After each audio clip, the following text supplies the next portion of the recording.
Now that we've added grades for the assignments we created in our chemistry class, let's take a look at how we can load those grades into our IPR, or Interim Progress Report.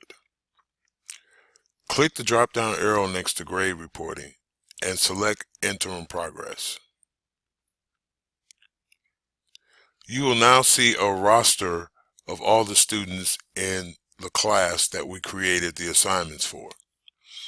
There are three key components to remember when entering grades into the IPR, or Interim Progress Report. The first one is to load your grades.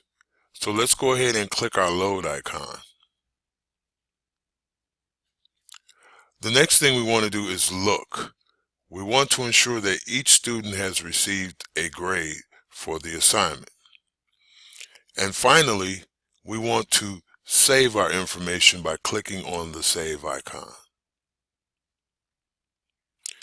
Now we have successfully loaded our grades into our IPR, or Interim Progress Report, by focusing on the three key elements. The first one is loading the grades. The second one is looking to ensure that all the grades have been loaded for each student in your classroom. And the last one is to save those grades.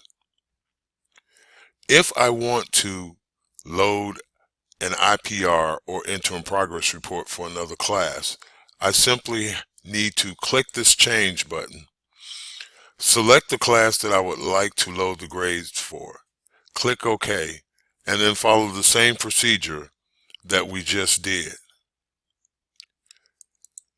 This is how you load IPR, or an Interim Progress Report, in Teacher Access Center.